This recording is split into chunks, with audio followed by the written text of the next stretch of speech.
Hey, Tatooine Sons family, this is David. Today's episode is a reactions and reviews episode. We're sharing our thoughts on Ant-Man and the Wasp: Quantumania, discussing why The Last of Us works as a live-action adaptation of a video game when so many others, they just don't. And then we can't skip over the recent announcement that Warner Brothers is making plans for more Lord of the Rings films. Thank you for listening. This is Tatooine Sons. It's true. All of it. What is the name of the porg on the Millennium Falcon? Force is strong in my family. What do you think his name is? It's a big moment. I am a Jedi, like my father before me. Maybe Turbis? Do or do not. There is no try. Turbis? Pablo, if you're listening to this live stream, that porg's name is now Turbis. It's a good Star Wars name. We're not done yet. These guys recorded an awesome podcast called Tatooine Sons. Everybody listen to it. Yeah, so when everyone listens to this, we will be in the process of checking out Universal Studios in Orlando. Nathan, you've been to that park a few times now. What's the best ride there and why? We're talking about Universal Studios Orlando Universal Studios and Islands of Orlando. Adventure. Oh, you can combine them both. It's kind of like saying Disney World. All of it's included. Okay, so all of it. Yeah, it's, I mean, Velocicoaster all the way. Velocicoaster? I love Jurassic Park. I love those movies. John Williams, Michael Giacchino. The entire park is great because they play that music everywhere, and so it's very relaxing. But also the ride itself is just fantastic. It's worth any wait time you give it, really. Because I waited last time I did it, which was a couple. It was last week. Yeah, it was a week ago today. Basically. We waited for like 2 hours and 10 minutes for it because it got worth delayed, every second, and it was still worth it. And so it's a great ride. So I have no idea what's at Universal Studios right now. It's been 25 years since I've been there. I know we have Velocicoaster, the Mummy ride, because we talked about that one, and then the Harry Potter stuff. Yeah. We aren't Harry Potter. No, not really. Fans. We never got into Harry Potter. No. So Sam, what are you most looking forward to if you can't say Velocicoaster? Oh man, yeah, because Nathan's hyped that up so much. It's so good. You know, I know that there's just a lot of great thrill rides, and I'm a huge thrill ride guy, so I'm excited for that. But you know, the whole Transformers thing is cool. Just about to say. Is there a Transformer ride? There's, There is. I think it's more like one of those. Able to do it yet, but those Really? like 4D, 3D ride It is. things. Oh, okay, those are fun. it's like a simulator ride. Think of it as a little bit like Soarin', but you're not like suspended over anything. It's kind of just like that, a giant screen, you move and all this stuff. I mean, I just love Transformers, so that'll be cool to see. All right, so topic one, we're going to talk about Ant-Man and the Wasp: Quantumania. On that, we saw that a couple weeks ago. Saw an IMAX 3D. That was cool. Let's talk first about that experience, just seeing it IMAX 3D. Maybe Nate, what did you think about that? It's rare that we get an IMAX 3D experience. Last one we did was Avatar 2. Because they made us. It's basically is what it is. Yeah, that was the only one that they had available. But I'm glad we did go see this in IMAX 3D because this movie really shined with that format. It's a lot of people said the CGI was lacking. I don't get that. I thought it was one of the most interesting and well put together films we've seen from the MCU recently. There have been a few misses when it comes to the CGI because of overwork in that area, but this one was genuinely really good. I did enjoy the IMAX 3D experience. But what about you, Sam? What did you think about that experience? Yeah, I thought it was cool. I was worried going into it that it was going to be a little much.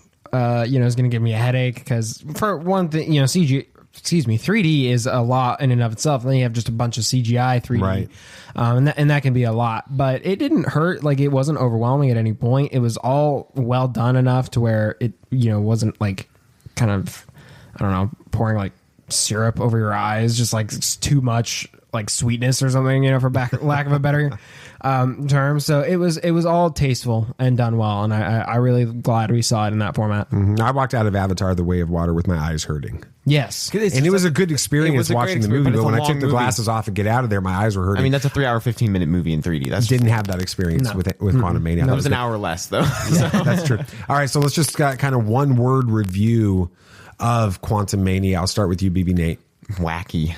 Wacky. in a good way. Yes, but that's kind of what you're Okay, expand on that just a little because the entire movie just had a lot of really strange moments in it. The quantum realm, the people, you had MODOK's MODOK. The dude talking about holes. I mean, I love that guy. And even the track that was on the soundtrack about that guy talking about his holes that wasn't even in the movie at all. If you haven't seen this movie, this is a weird conversation we're having right now. Great. There was a lot of strange moments in it, and I thought the best part though was when he was telling Scott, or the guy that was reading his mind. His mind was like, "You have 7 holes," and Scott's just like thinking about it. Yeah, that's right. Because everybody in the theater was doing that. We were all counting our holes. So no, it was a very wacky movie, fun, wacky. Okay, what about you, Samuel the Hutt? I'd say satisfactory. Okay, Yeah, that was exactly what I wanted. all right. So explain more what you mean. What did you mean, want to come from it, and how did it meet your expectations? Well, I mean, it exceeded them in some ways, but in this example, it was fun. It was good CGI. It was and a compelling enough story. It had the Ant-Man humor that you're used to, like the holes guy and the other stuff. The villain, Kang, we can't talk about. I know we're going to talk about that. He was great, but there was also some stuff at the end that like end credit scenes that was like, whoa, I didn't see that coming. It was exactly what I wanted from an Ant-Man movie. I'm trying to remember. I only remember. Oh no, I remember both. You remember both the end credit scenes. Yes, you do. That's right. I would say if I were to give it one word, I would say surprising. The critical response has been wacky on this, but not good. Bad wacky. Not they were not satisfied with this, and I went into it concerned that it was going to be pretty bad and walked out. I remember leaning forward when the credits rolled and looked at you guys and was like, that was actually really good. Yeah, we were all like, it was a lot of fun. I enjoyed every bit of it. It was what you expect from Ant-Man, and it had I had lots of people, in all of my different worlds that I walk in ask me afterwards, have you seen Quantumania and what did you think? Because they hadn't seen it yet. Right. And I said, it's what you expect from an Ant-Man movie with all of the stakes of Infinity War Endgame. Mm-hmm. Yeah, that's a good way of putting it. It's so difficult to read you during movies, though, Dad. Really? Because, yes. Because I thought the entire movie, I'm like, he's hating this right now. Really? I genuinely did, because I look over at you and you just look so deadpan, just like, just your face has no emotion on it. And then you look over at me at the end, you're like, that was really good. I'm like, all right. I mean, the same thing with Avatar. I thought you were hating it. And then afterwards, you're like, I really enjoyed that. I was like, okay, I can't read you during a movie. Well, let's talk a little bit about this, because I mentioned it just a second ago, but the critics and the fans have very different opinions of this. You got the critics. This is tied for the lowest rated MCU movie in history with the Eternals movie, which is bad. We don't like. We did not totally against Eternals. We watched it and have never watched it again, and we never watched it again. Desire. It will be too soon to watch that movie again. Really didn't like that, and maybe that was a little harsh, but that's the reality. Which was another reason why I was worried going into this movie. Yeah, you and me both. With this. But the fans are rating this, in that, 84-85%, I think, right now, somewhere around there. About where it's at thousands of reviews. So the fans seem to like this, while the critics don't. Obviously, we kind of all side with the fans on this. Why do you think there's this discrepancy between the critics and the fans on this? I think it's, the burnout. MCU... It had the lead up to Endgame, and then I think the critics are kind of like, they're done with it, while fans, obviously we're starting to get there. Yeah. We're starting. No, I think this movie was well timed. Now that we've got some stakes in the game for this saga, it's just been kind of spinning. MCU's kind of been spinning its wheels. Now we're getting somewhere. But the critics, it wasn't a critic movie. There wasn't any real emotional storyline. There wasn't anything, revolutionary in it. If this had come out, mid 2010s or early 2010s, this would have probably been up there with all the other movies, just because the MCU was still a novelty in a way. I think that with critics, burnout is a thing, but I also think that it has been a trend the past few months that Marvel's getting bad. Critics shouldn't be liking it, because a lot of big names in the film industry have started coming out saying that Marvel's bad. It's not real cinema. You shouldn't watch it. Like Martin Scorsese or whatever. Which critics And some others. love Martin Scorsese. Love those type of directors. Fair enough. They're great. They're fantastic. They're classic directors. So they're starting to listen more to those people than just going to this movie to enjoy it. You're not going to get an emotional backstory and story and plot line that's going to make From an the Ant-Man movie. move you. It's Scott Lang we're talking Emotionally, about. you're going to go to the Ant-Man movie to see an Ant-Man movie and Marvel and superheroes, and you don't read a comic book to feel moved. You read a comic book to enjoy yourself. And when a comic book moves you, It's a special moment. It's a special moment. When you have I Love You 3,000 Yeah. type stuff in Endgame and all of that moves you because it's not what you're there for. Right. It's important to keep in mind that what you're getting into when you get into a movie, right? We appreciate all sorts of movies. We love Absolutely. the classics. We also love Marvel, right? It's like getting a taco from Taco Bell. I was going to use this kind of illustration. Go for and it. is very different than getting a taco from like an authentic Mexican restaurant. You're still getting a taco, but if you go to a Taco Bell expecting a authentic Mexican style taco, like restaurant taco, You'll be disappointed. you're going to be disappointed. But if you go to Taco Bell expecting a Taco Bell taco, you're going to be satisfied. So go to the MCU expecting an MCU movie and you'll be satisfied. Now I need a taco. All right. But is it cheese pizza? The thing that made this movie special, in my opinion, was Jonathan Major's portrayal Yes, of Kang sir. the Conqueror. In this, I'll start with you, Samuel. Why is Kang terrifying?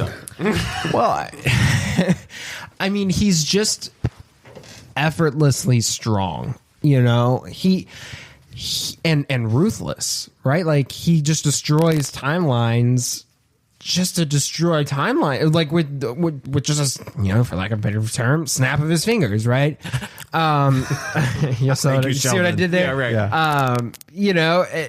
But also a large part of that is the portrayal, because like Jonathan Majors, he's kind of able to portray this gravitas without needing to be like forceful. Big, deep voice, No. bad guy. It's just there's this little the bit Thanos, behind, right? yeah, there's just this little bit behind his voice that gives you the urgency of what he's saying and why it's so important, right? But then and he played great good guys as well. Devotion, he did an amazing Right. job. I'm liking this rise of Jonathan Majors that we've been seeing. But in this movie, he's able to back up his words with obviously his brains and that birth the technology that he uses, right? So, I think that's part of it, and then a large part of it was well done by goodness, I'm forgetting the Hope's mom's character's name. Janet. Van Dyne. Janet Van Dyne. Her like building it up helped, honestly, because her terror, her fear. Yeah, it made you realize, oh, this guy is someone to deal with, and then they explain why, and you're like, wow, yeah, that makes sense now. Can I go now? Yeah, go. I feel like a caged tiger. I'm ready. I know you've been ready. I so did this many on conspiracy theories. First of all, he's the antagonist of this movie, but he is not a bad guy. I don't get all the people that are saying he's a bad guy. Watch the movie. Pay attention. He's not. I'll be honest. I wouldn't have caught this if you didn't. There's so many moments in this movie that you understand his talking, what he's talking about. He's like, I'm trying to save you guys.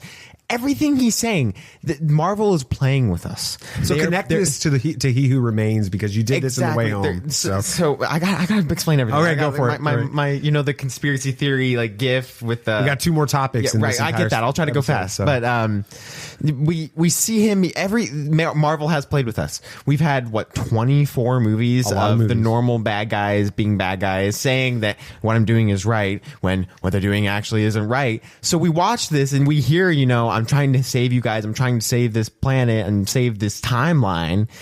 And we are all thinking, oh, yeah, right. That's just his misguided notions. But everything he's saying was the actual truth. Now, with He Who Remains and the Council of Kangs, I guess is what you can say. The Kang Dynasty. The Kang Dynasty. Talks about the Kang Dynasty. They are all wanting to keep the timeline in complete order without letting time do what it needs to do. Like that. Time has a function. They're not allowing that to do it whatever it needs to do. And so when He Who Remains was at that part, he was a genuine bad guy. We kind of, when we were watching him, we were like, oh, maybe he's like not actually horrible, and Kang, the one we're seeing in this movie, is the real bad guy. But we kind of gathered that no, He Who Remains is the exact opposite. And so Ant-Man totally screwed everything up with this movie. he got rid of the one thing keeping the Kang Dynasty from starting.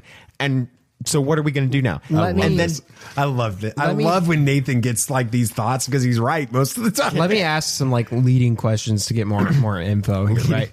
So witness objection, right? So this Kang was trying to stop all the other Kangs. Yes, he was banished into the quantum realm because that's outside of space and time, which I also predicted, by the way. You did. I did. Good job. And he was banished by the Kangs, right? Because they knew that he could stop him.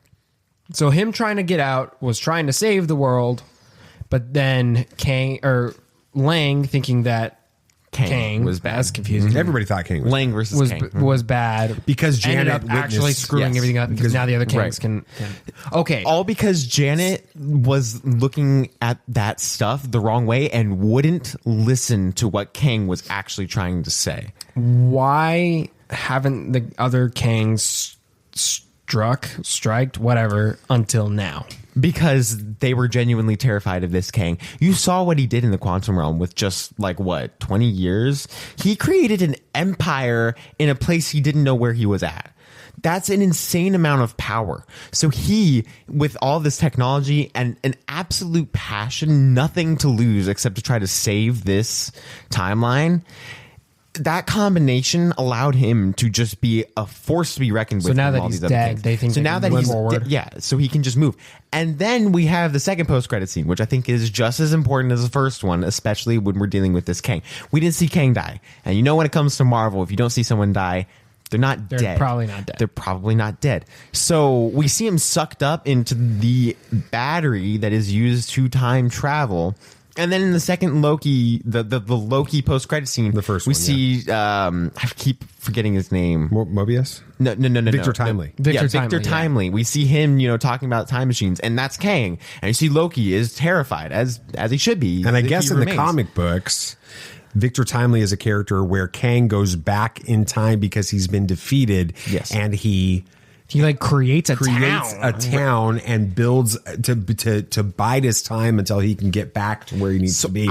So you think that the Kang we see, the Victor Timely version of Kang, is actually Kang the Conqueror from Quantumania? Yes. And we're going to see him in Loki. Yes, I think we see him in Loki, and I do think we see him later on in the MCU, and I would absolutely love if they find a way to let him team up, or at least maybe even be a part of the Avengers at that point against the Kang Dynasty, because that'd be insane. That was fun.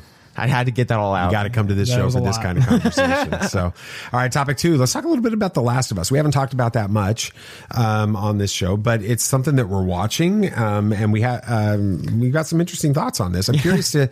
I guess my first question would be, and we don't need to get into like episode by episode breakdown stuff. We're not doing that with this. No. This is that's why we haven't talked about it like that. An overview of it, but obviously this is an adaptation of a game. I'll start with you, Sam. Do you think that this is the best film or TV adaptation of a game so far? I mean, it's tough because I haven't played the game. I know, and I'm familiar enough with the game, but it is certainly, from what I've been hearing, talking to Nathan, talking to my friend Tristan, who this is probably his favorite game ever, I think. They're loving it. They think that this is an absolutely phenomenal game, even though it does take some show. Even though it does take some liberties, some little things are changed and added here and there. All in all, it's been a very faithful adaptation from what I've heard, and completely satisfying. And I agree. I think it's very good. The last video game adaptation that I can think of watching was the Halo show. Yeah. We And watched that was a few not good. It was You not watched good. part It of- wasn't. And I hadn't even played Halo for that too, but I had talked to friends who had, and everybody was like, it wasn't good. And I could even just told you that without playing the games. But this seems to be doing it very, very well. All right, so, BB Nate, what do you think? You played more games, probably. I have played more games, and I played this game after the first episode. Kind of, I think, like, as the show was announced, basically, it was like hyping up and about to the first episode. I'm like, okay, I'll get the game, I'll play it, and I'll see if I enjoy it. And I did. I really did enjoy it, and I thought it was a great game and everything. Okay. It was great. So I was excited about this adaptation. And yes, this adaptation has done a very good job of keeping the main points and main story beats and even some of the scenes from the game, putting them into this show, but still taking some different opportunities with it, which was encouraging, because when you do an adaptation, everybody wants it to be like, I want it to be exactly like the game. Well, they don't actually want it to be exactly like the game. They want it to be similar to the game, want it to but have feel something like the different. game. And they do that perfectly, because they had the director of the original game on this show writing it. So he obviously really cares for this entire franchise. So yes, I would say from what I've seen, the best adaptation of a game. So then I'll go back to you, BB Nate. What are some of the changes that we've seen so far in the series? I guess we're through episode. We didn't watch last night's. No. We got to finish recording so we can watch it. Well, yeah, okay. We're like recording this like right 2 weeks before this comes out. But anyway, yeah. So what are some of the changes that you've seen from like going back to the last episode, the Tommy and Joel one that we watched? which was that so town, good. that town's very different than what it is in the game. In the game, it kind of feels more just like this, like survival place, you know, like the bunch of people are held up in this one area. They're just trying to survive. In this place, it looks like they're living, like they're genuinely functioning well. Yeah, they have a good an amazing society. town. Yeah. They're functioning, and that was different. And then you know you have some liberties like the episode 3. That entire episode it wasn't in the game.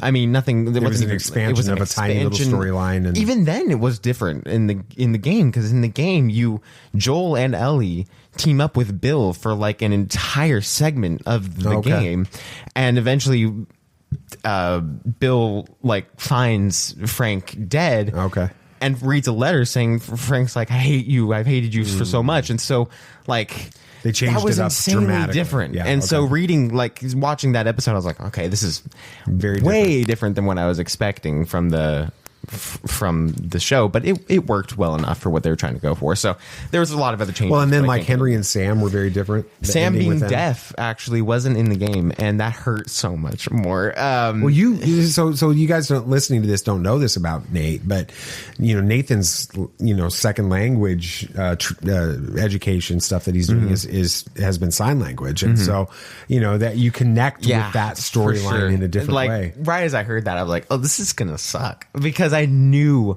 what was going to happen in the end of it.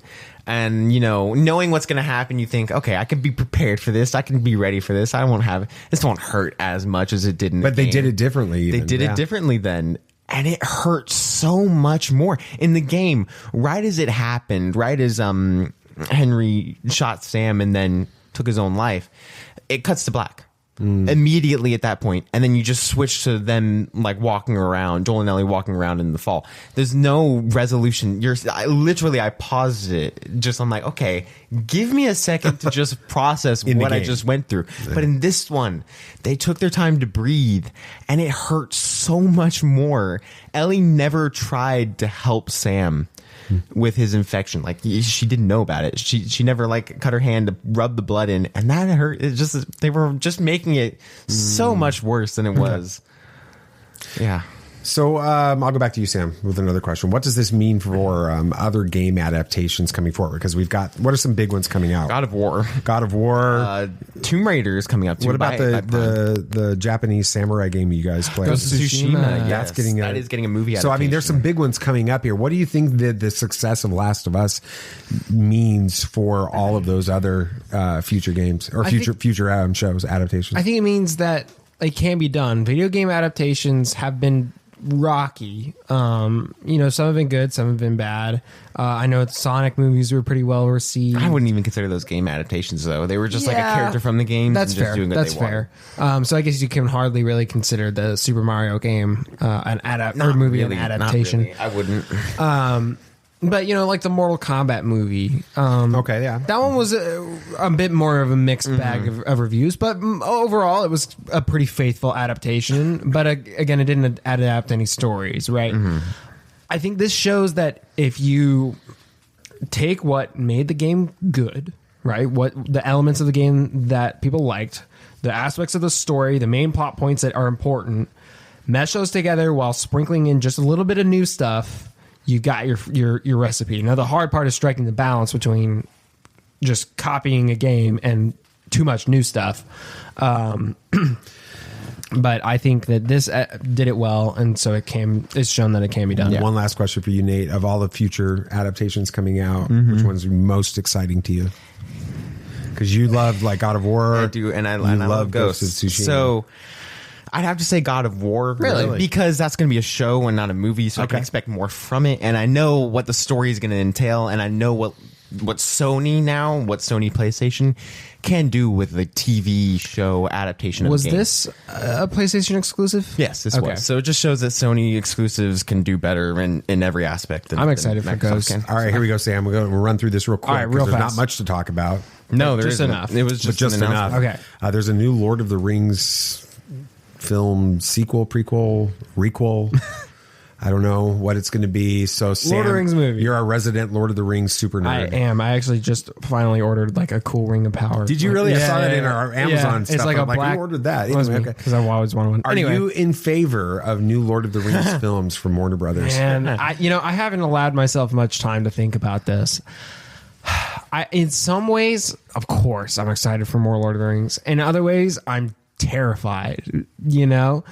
Rings of Power, they caught me quick because I knew it was going to be good, and I knew that it was an existing story that they're just adapting, and it's not all that connected to the original trilogy, right? In this, I have no idea what's going on. Like nothing. What do they adapt? We've already hit the Silmarillion, or we're hitting the Silmarillion. We've hit the main 3 books. All that's left from there are some little side stories and side notes from Tolkien, right? Nothing really that was fleshed out. I think there's a couple stories here and there, but nothing like the Silmarillion or the original trilogy or the original 3 books, right? So it's a little scary, but I'm cautiously optimistic would be the best. What about you, BB Nate? What do you think? I'm excited to see what they do, because they obviously have some passion behind this. They wanted to do this. That's not just they're trying to do it. So they're wanting to tell more stories. And I know that the Tolkien estate wouldn't allow it if there wasn't some importance behind it that they wanted to tell, because they were, when it came to selling the television rights for Lord of the Rings, they were insanely strict on what they would allow. Because Netflix was like, we're going to do an Aragorn solo series, a Legolas solo series, a Gandalf, and they're like, no, we're not doing that. You're not going to do it. We don't want that to happen. And so Amazon was like, we're going to do a second age story. We're going to make sure that like we adapt it right from the books. It's like, okay, that's fine. They don't want them to touch the first age though. I don't know if that's going to be allowed though in the films. I or doubt not. it. But I'm wondering if we get some more stories in between The Hobbit and Lord of the Rings. Maybe even see Samwise's adventure after Lord of the Rings, the story that he can tell from the book that Frodo gave him. Yeah.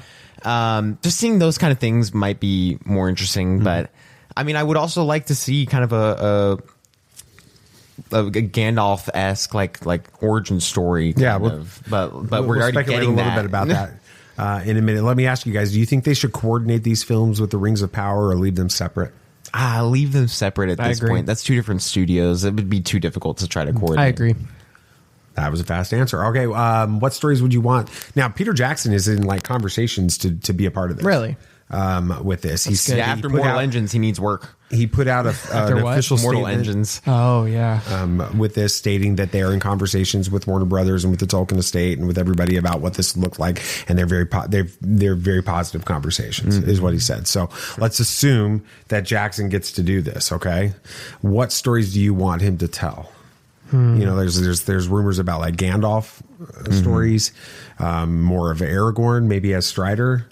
With that, or is there something else? I'll start with you, Sam. See, I don't like the concept of a like solo character spin-off movie for this series. That's not a thing in the books, and I don't think it should be a thing in the movies. It never really no book is dedicated to one character. You could kind of argue that The Hobbit is like that, but it's really about the dwarves and that whole. No, there's definitely a fellowship group. Involved in that. Right. I mean, that's literally the entire I point. feel like you take Lord of the Rings and you start focusing on a single character, it feels weird. It doesn't feel like Lord of the Rings. Part of Lord of the Rings is this group going on a grand adventure together, right? Even Rings of Power, to an extent. they didn't go on a grand adventure, but it's starting, and it wasn't just focusing on one character. It was multiple storylines, running at once.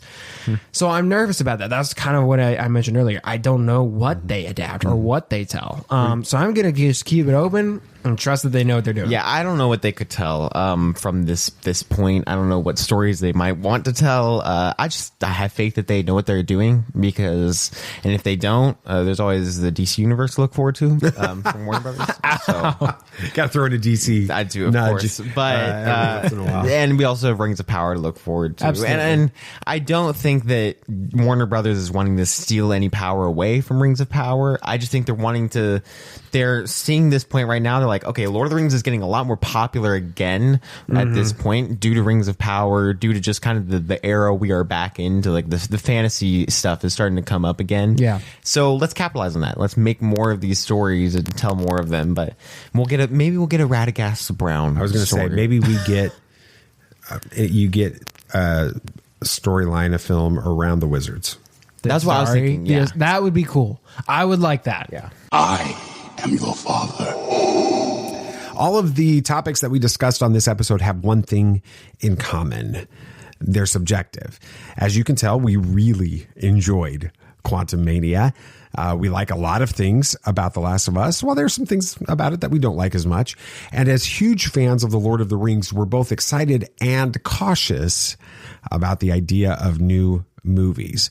But the point is, we can like some things and not like others and do it with grace. It's the old saying, different strokes for different folks.